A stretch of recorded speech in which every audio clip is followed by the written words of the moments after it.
This battlefield made a future U.S. president and shattered Tecumseh's dream of an Indian Confederacy.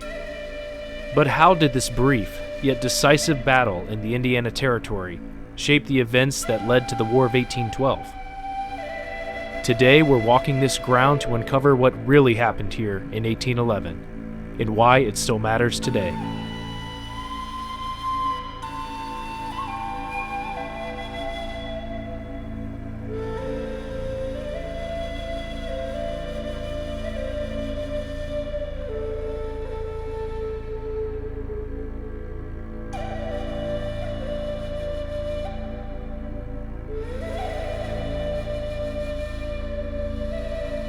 While most U.S. presidents are known for their time in office, some of them are better known for actions that took place outside of the presidency. And one such figure is William Henry Harrison, who fought right here in the Battle of Tippecanoe on November 7th, 1811. And I'm here today to explore the battlefield to learn more about what took place here and those who fought.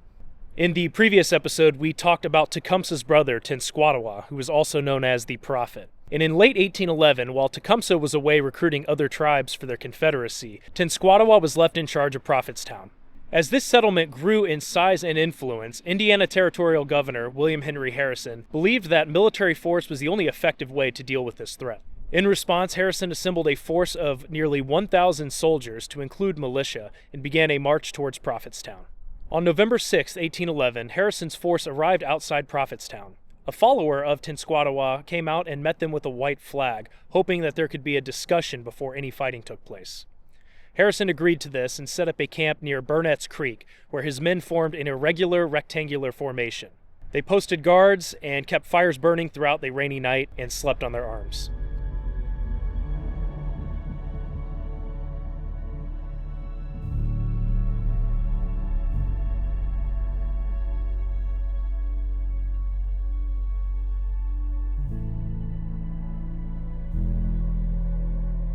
I'm going to start my visit here to the battlefield towards the northern end, and just to give you a little bit of perspective, here off to the southeast, about 1.5 miles, is the site of Prophetstown that we saw in the last video. And one thing when you visit the battlefield that I think is just super neat is they have this black fence that's marking off the entirety of the battlefield.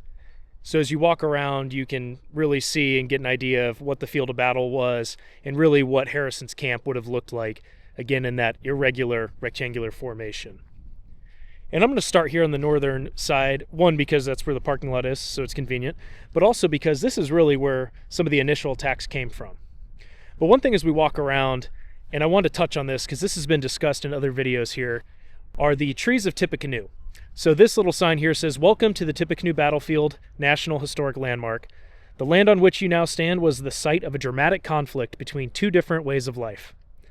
Many of the trees you see around you were growing here at the time of the battle. Indiana's hardwood forest provided a wealth of resources to both the Native Americans and those who were to follow. As you stroll beneath these majestic forest relics, try to imagine the dramatic changes these silent witnesses have presided over." In the pre-dawn hours of November 7th, 1811, scattered gunfire awoke Harrison's men as the sentries encountered the opening attacks by the warriors who had surrounded Harrison's camp. And here on the northern side of their camp is where the initial attack came, and that was along the line facing here towards Prophetstown. The second wave of attacks hit both the northern and southern sides of this rectangular camp, which led to a lot of fierce fighting. And in all, the fighting lasted about 2 hours. As you walk around the battlefield, you'll also see a lot of these stone markers in place. And these mark the approximate location that American officers were killed here during the Battle of Tippecanoe. Now this stone marker here marks the location where Major Joseph Davis was killed on November 7th, 1811.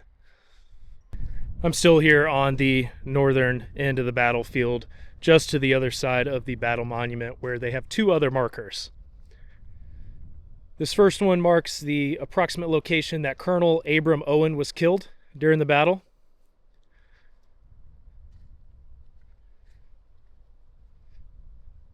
And the one further back here, closer to the fence line, Captain William Bain, killed November 7th, 1811. And just seeing these stone markers sort of scattered across the battlefield is kind of eerie, but also really interesting, gives you a little bit of perspective to see where some of these units would have been positioned. And as we make our way a little bit further into the southern part of the battlefield, we'll see some more that are associated with the Indiana Yellow Jackets. This is interesting. The fence actually kind of curves down this hill here. And right over there is Burnett's Creek. And it was right along this creek that still runs today where Harrison established his camp.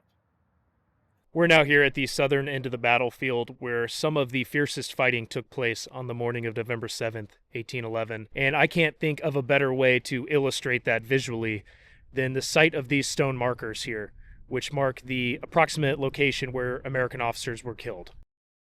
This first marker is dedicated to Captain Spear Spencer, and he was the commander of the Indiana Yellow Jackets, known for their light-colored buckskin, which gave them the name the Indiana Yellow Jackets. And they were essentially decimated in the Battle of Tippecanoe, where very few of them survived the battle without either getting killed or at least wounded. And of course, Captain Spencer was killed in the battle. The second marker is for Lieutenant Richard McMahon, killed here at the southern end of the battlefield. This marker is for Lieutenant Thomas Berry, killed in this approximate location on the morning of November 7th.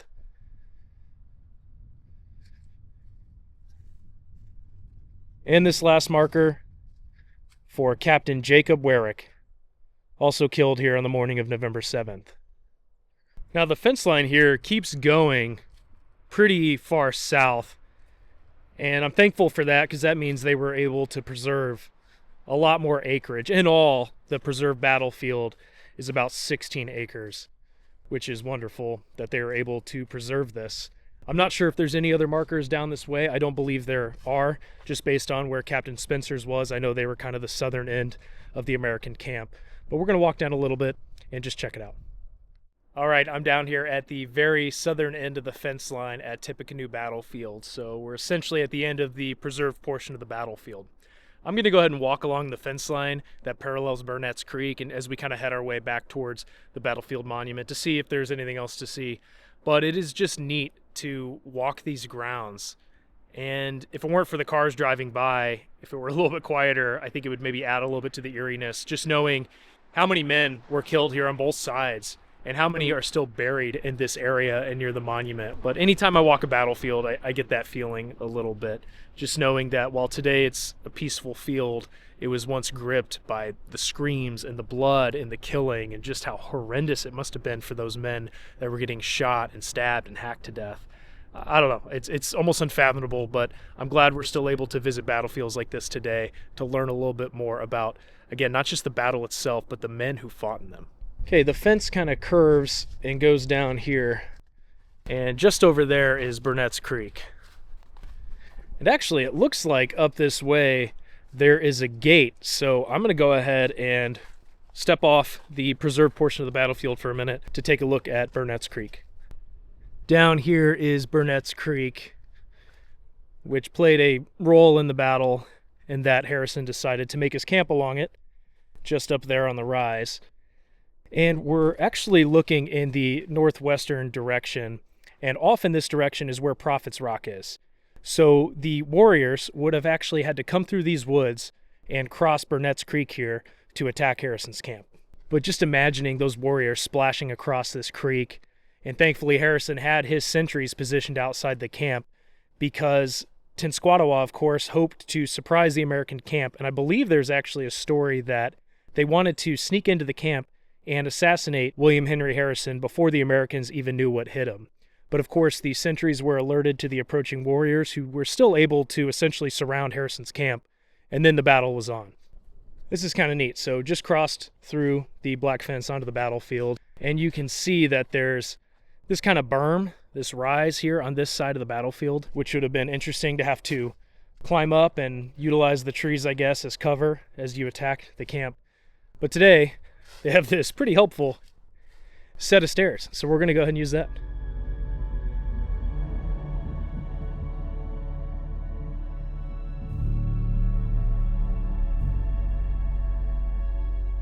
As I approach the battle monument, I just want to give a little bit of the backstory of how Tippecanoe Battlefield came to be as far as it being a preserved site. Now, this 16-acre battlefield was donated to the state of Indiana by John Tipton, who actually fought in the Battle of Tippecanoe. And that happened in November of 1836 on the 25th anniversary of the battle. In its early years, this site hosted several major political gatherings, and the most notable one happened on May 29, 1840, when 30,000 people attended a rally right here supporting William Henry Harrison's presidential campaign. And of course, most of us will recognize his campaign slogan, Tippecanoe and Tyler too, which discusses his fight in the battle and also his running mate, John Tyler. The 85-foot marble obelisk battle monument that we see here today was dedicated on November 7th, 1908, and it honors, of course, William Henry Harrison and all those men who fought and died here. Growing up in Indiana, I'd always heard about the Battle of Tippecanoe and Tecumseh and Prophetstown. All this is familiar to me, but I don't think I ever really understood who these people were and how important these events were.